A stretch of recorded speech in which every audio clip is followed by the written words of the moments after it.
Hello mga bossing! Welcome back sa my channel. Kayo po ba mga bossing, kayo pakaramdam po ninyo paborito kayo ng kamalasan? Asya, meron po ako ituturo po sa inyo na mainam na subukan yung gawin. Upang sa ganoon ay hindi nyo na yan maranasan pa. Or kung mararanasan nyo dahil wala naman tao na hindi dumadaan sa mga pagsubok, ay pagdadaanan nyo lang ito at hindi nyo po ito tatambayan mga bossing. Ano po ba itong aking sinasabing ito mga bossing? Dahil maaaring kayo po ay kaya lagi pong parang pakaramdam ninyo yung minamalas or parang lubog pa rin sa pagkakautang bagamat kayo po yung napakasipag na tao, mainam na subukan nyo po ito mga bossing. Ano po ba ito mga bossing? Huwag na huwag kayong magpapawala sa inyo pong silid po nito kahit maliliit na buti lamang. Ito pa mga bossing ko ay ang ating luya. Ang luya at ganoon din ang ating tanglad at sabayan nyo pa ito mga bossing ko ng asin. Ito pa mga bossing ko ay makakatulong upang sa ganoon kayo po instead na minamalas ay puro swerte ang darating. Basta naka-mindset nga po sa inyo po na kayo po ay hindi malas, kayo po ay swerte. Kasi kapag po ang nasa isipan ninyo ay kayo malas or kaya po ay tinanggap nyo na talagang ganito talaga ang buhay, ganyan mga bossing, ganun nga po ang mga magaganap. Pero kung hindi nyo tinatanggap at lagi nyo sinasabi na mababago ang takbo na aking pamumuhay, hindi lagi ganito ang takbo na pamumuhay, magiging matagumpay ako, magiging matagumpay po kayo. At mapapasin nyo po na parang lagi naman kayong iaadya nito kung saan lagi kayo ay suswertiin. Proven po ito na napakaswerte basta't may 100% kang paniniwala sa mga gatong mga pamamaraan.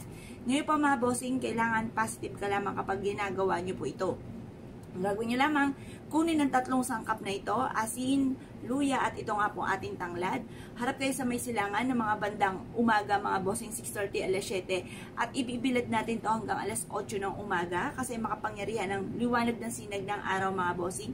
Nagtataboy po yan ng mga kamalasan, di ba? Kagaya po ng nababanggit ko po lagi na tuwing umaga papasukin ng swerte, hawiin ng kurtina para makapasok ang liwanag ng sinag ng araw mga bossing. Papasukin ng swerte, lagi natin sabihin pasok ang swerte, pasok ang swerte. Swerte po yan mga bossing. Ngayon pa mga bossing, bukod sa ating sipag at syaga at pananalig sa mahal na Panginoon, mainam na subukan nyo po ito upang sa ganoon tayo po higit na maka-attract ng swerte. Kung kayo po pakaramdam po ninyo na hindi nyo pa ito nagagawa ay kayo paborito ng kamalasan, marireverse naman po ang mga magaganap. Parang kayo po ay matutuwa, magiging magaan sa kalooban dahil maisip po ninyo na parang ang gaan ng daloy ng swerte, na parang mula nang ginawa nyo po ito, bukod sa dinagdagan nyo pa lalo ang sipag at syaga, lalo na kung marami kang mga pangarap sa buhay, ay mapapasin ninyo na parang nagagawa nyo yung mga bagay na hindi nyo naman talaga ginagawa pero nagagawa po ninyo. Tapos dito pala ikaw ay suswertihin. Parang lagi kang iniaadya ko sa lagi kayo suswertihin. Malayo po ang diferensya nung hindi pa kayo nakakagawa at nung kayo po ay nakagawa ng mga bossing. Dahil ito po sa bawat araw na dumarating ay mas magiging magaan yung daloy ng swerte po sa inyo. Kaya kung kayo pinaniwala at nais po itong gawin, huwag na po kayo magpatumpik-tumpik pa. Proven po ito na napakaswerte. Gawin nyo na po ito mga bossing sa kahit anong araw. Basta mas mainam na kayo po ay nasa mood at makakagawa ka ng ilang minuto ng paggawa ng mga pampaswerte.